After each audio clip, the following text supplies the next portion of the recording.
안녕하세요. 대단히 반갑습니다. 바둑의 전설 조훈현, 일대기 12 김종서. 전성기가 따로 없는 조훈현이지만 1976년부터 1977년으로 이어지는 시기가 아마도 그에게 최초의 황금 시대였으리라. 무려 31연승. 1977년 승률이 44승 1빅 7패로 85. 일본에서 건너온 청년은 마침내 5년 만에 한국 바둑계를 평정해버리고 말았다. 이제 그는 한국의 1인자로서 품위를 유지해야 했다. 모두들 그가 다시 일본으로 향하지 않을까 의문을 품고 있었지만 그는 이미 국내 활동의 뜻을 굳히고 있었다. 국내 타이틀을 여러 개나 쥐고 있는 챔피언이 새삼스럽게 일본에 가서 수업한다는 것은 있을 수 없는 일이었으므로 조훈현이 파천왕의 기록을 세우며 승승장구할 때 서봉수는 장판교의 선 장비처럼 홀로 우뚝 서 장팔 3호를 꼬나 쥐고 황제의 진군을 막았다. 서봉수가 없었더라면 조훈현의 승률은 거의 100%에 가까웠으리라. 서봉수는 알려진 대로 거친 황야에서 자란 야성의 사나이. 바둑뿐 아니라 사고조차도 자연인답게 활달하고 꾸밈이 없다. 조치훈이 일본에서 맹활약을 하는 모습을 지켜보면서 서봉수 명인도 일본에 가고 싶다는 뜻을 피력했다. 그러나 일본에서 공부하고 싶다는 뜻이 아니었다. 일본으로 원정 가서 타이틀을 뺏어 오겠다는 야심이었다. 그는 체질적으로 승부에 민감한 야전사령관. 일본 유학파 조훈현과의 승부는 생존을 떠나 자존심과 관계가 있었으므로 절대 쉽게 물러설 수 없는 대결이었다. 전반적인 점유율에서는 7-3 정도로 몰렸지만 서봉수는 결정적인 순간에 늘 조훈현의 발목을 잡으면서 질긴 목리의 근성을 보여주었다. 조서대전이 치열하게 전개되면서 두 사람의 관계는 라이벌답게 앙숙으로 벌어지기 시작했다. 복귀를 하지 않는 것은 물론이고 사석에서도 별로 어울릴 기회가 없었다. 아니, 일부러 어울리지 않았다고 하는 게 옳을 것이다. 조훈현은 투박하고 거친 서봉수의 스타일이 마음에 들지 않았고 서봉수는 모범생 조훈현의 존재 자체가 피곤했다. 그들의 의식은 고스란히 식구로 바둑판 위에서 표현되곤 했다. 내가 거칠다고? 독하기로 하면 조훈현을 따라갈 사람이 어디 있나? 그의 손맛을 본 사람은 내 말에 공감할 것이다. 그의 스트레스 성잽이 얼마나 통렬한 줄이나 아는가? 맞으면 뼛속까지 통증이 밀려온다. 한 판의 바둑에서 그런 문매를 수도 없이 맞는데 무려 400판 가까이 상대한 나는 정말 맷집이 좋은 셈이다. 서봉수는 과묵하지만 필요할 때 촌철살인의 코멘트를 잘 날리기로 유명한 독설가. 그 누구보다도 조훈현 바둑의 특질을 잘 알고 조훈연류 무공의 깊이를 잘 이해하고 있는 고수 서봉수는 불세출의 천재 조훈현을 이기기 위해 마인드 컨트롤을 시도한다. 적개심이 생기지 않는 상대하고는 바둑이 잘 안 된다. 그래서 나로서는 상대에 대한 적개심을 스스로 부추기는 것이 대국에 임해 필승을 다지는 한 방법이다. 그는 스스로 이런 고백을 한 적이 있었다. 또 복수, 증오, 공격, 도전, 투쟁, 도전 등의 단어가 진실에 가깝다는 발언도 했었다. 확실히 야성으로 무장한 전사임에 틀림이 없는데 바로 그런 서봉수의 오기가 또 조훈현에게는 적지 않은 부담이었는지도 몰랐다.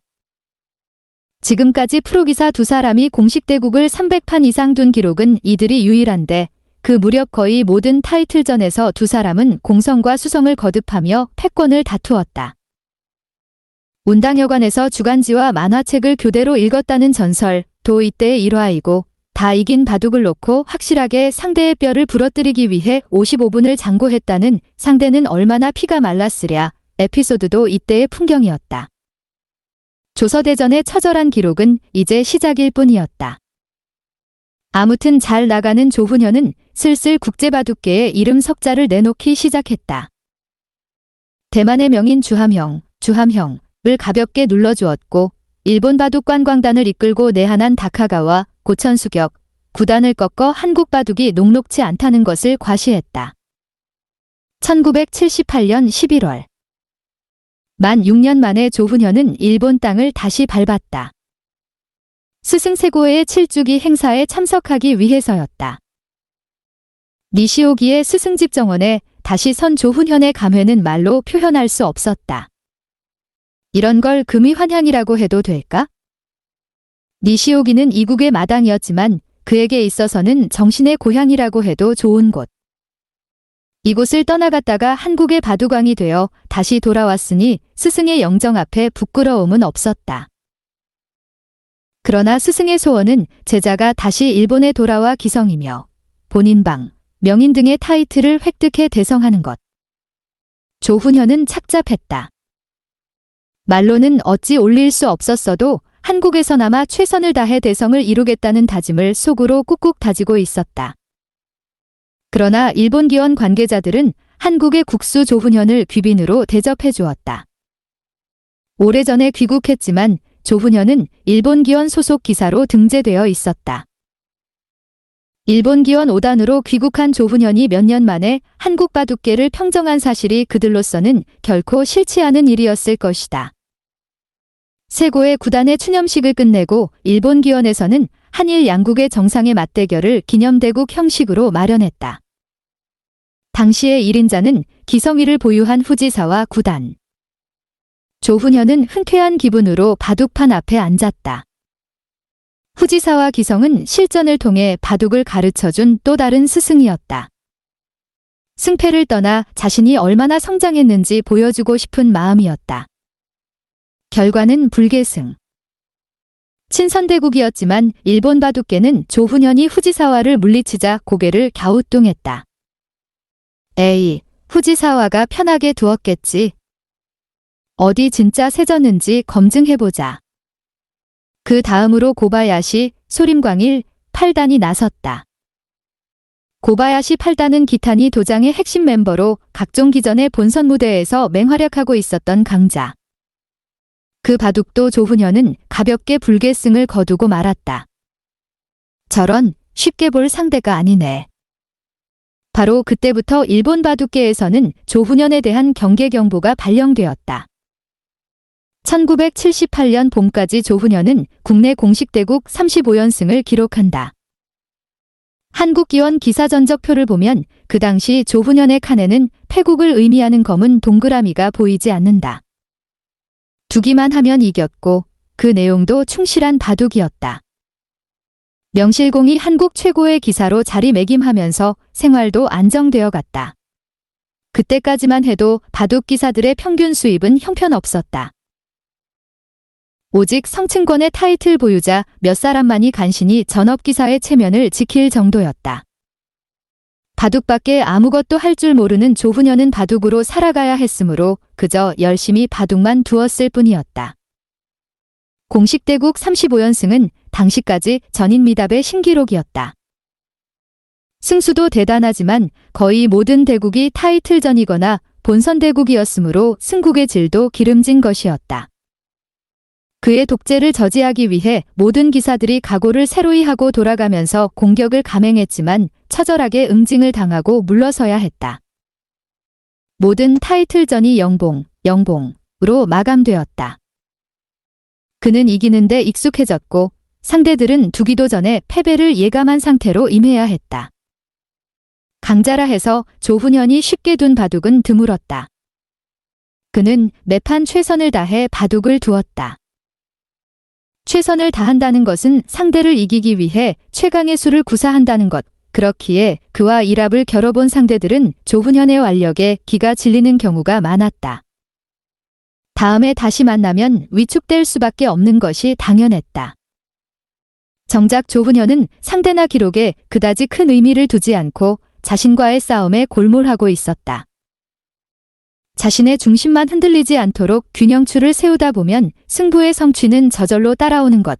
그런 무념무상의 자세가 대기록을 세운 밑거름이었다. 그 시기가 바로 20대 중반이니 그는 참으로 빨리 승부의 속성을 깨우친 승부사인 셈이다. 많이 두고 많이 이겼어도 여전히 승부는 어려운 것이어서 큰 바둑 한 판을 두고 나면 체중이 눈에 띄게 줄어들었다.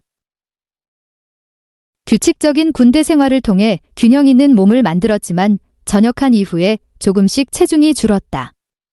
심했을 때 56kg까지 내려갈 정도였다. 먹성도 신통하지 않았다.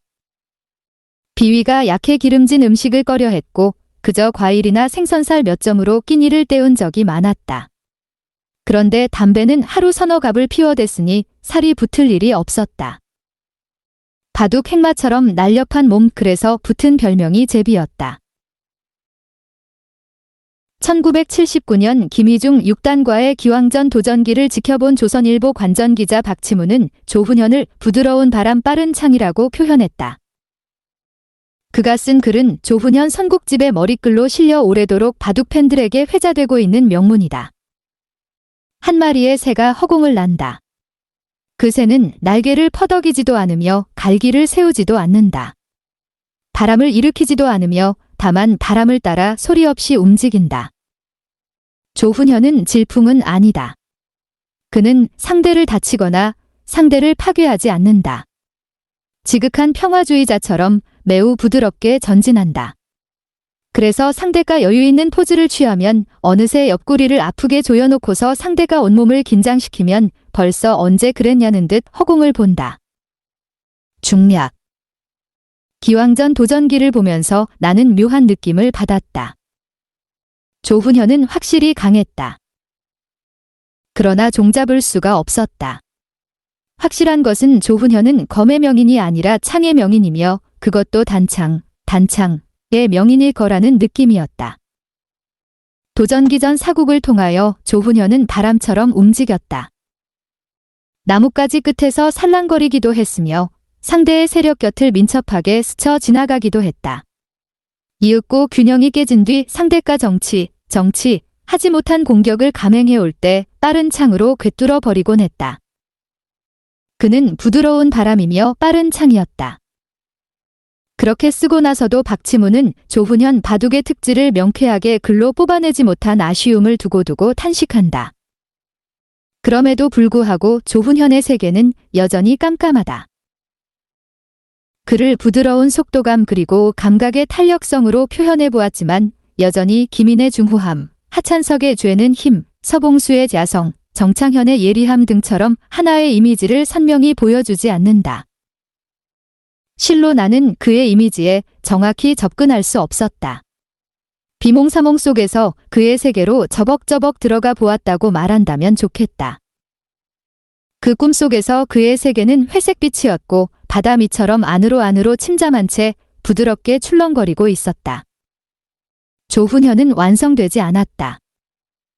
그는 여전히 굉장한 잠재력으로 또 다른 세계를 향해 움직이고 있었다. 지금 조훈현 전기를 쓰고 있는 필자는 위의 인용문을 수도 없이 읽었었다. 읽을수록 감칠맛이 나는 글이었기 때문이었다. 특히 조훈현의 미완성에 대한 표현에 전적으로 동감한다. 조훈현은 2002년 현재까지도 완성되지 않은 그릇 아닌가? 몇 번이고 사그라졌다가 새로운 환경에 몸을 만들어 적응하는 그 카멜레온과도 같은 변신술과 휘닉스 같은 생명력을 우리가 어떤 형용사로 묘사할 수 있단 말인가? 20여 년 전에 그랬듯이 오늘날에도 조훈현은 엄청난 배기량의 엔진을 가동시킨 채 늘 RPM을 최대치로 올려 급발진을 준비하고 있는 것을. 잘 나가는 청년 조훈현의 빛나는 전성기는 주지하다시피 70년대 말부터라고 할 수 있다. 1975년부터 80%대의 승률을 기록하며 닭관왕의 면모를 과시하는데 이때부터 제비라는 별명과 함께 조관왕이라는 이름도 통용되곤 했었다. 이후 전관왕, 바둑황제, 전신, 최근에는 화염방사기라는 별명까지 획득함으로써 바둑 타이틀 못지않게 별명까지도 다양하게 보유한 주인공이 된 것이다. 여기서 잠깐 숨가쁜 일대기에 장을 덮고 쉬어가는 의미로 최근에 있었던 에피소드 한 가지를 소개할까 한다. 신문지상을 통해 알려졌듯이 얼마 전인 1월 하순에 조국수는 아주 독특한 손님들과 조우했었다.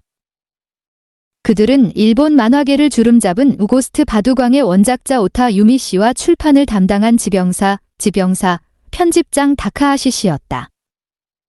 고스트 바둑왕은 일본에서 16부까지 출판돼 무려 1200만 부나 팔린 초 베스트셀러. 앞으로 얼마나 이야기가 더 진전될지 모르지만 작가는 바둑의 진수를 표현하기 위해 세계 최강의 한국을 찾아온 것이었다. 물론 목적은 소재 확보 및 만화 배경의 리얼리티 구축 작업이었다.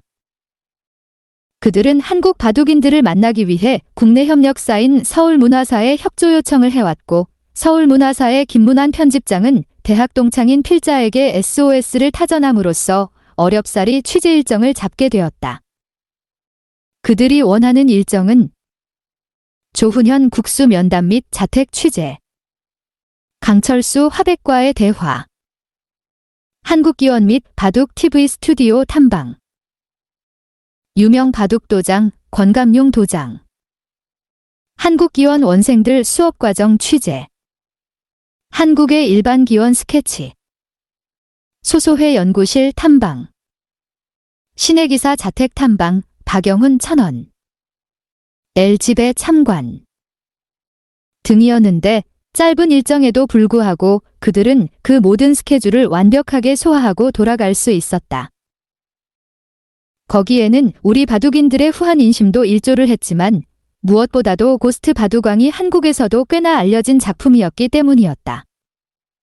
어쨌거나 오타 유미 씨는 한국에 올 때 이처럼 많은 것을 체험하고 가게 될 줄은 꿈에도 몰랐었다고 고백했다.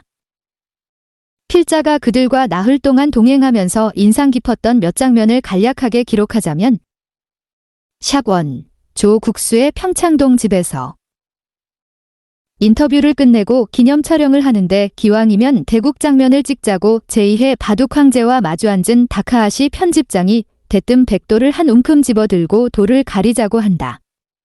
기겁하는 주변 사람들. 다행히 조 국수가 익살맞게 대응해주어 분위기가 살아남. 알고 보니 다카하시는 바둑문외한이란다. 샵2. 자하문에 위치한 석파랑 식당의 별채는 대원군의 여름 별장으로 유서 깊은 곳. 그곳에서 일본 손님들과 마주한 조 국수, 강철수 화백은 바둑과 만화에 관해 유창한 일본어로 해박한 지식을 쏟아붓는다. 국수는 만화에 일가견이 있고 화백은 또 바둑이 전문가 수준이었으니 환상의 콤비네이션이 아닐 수 없다.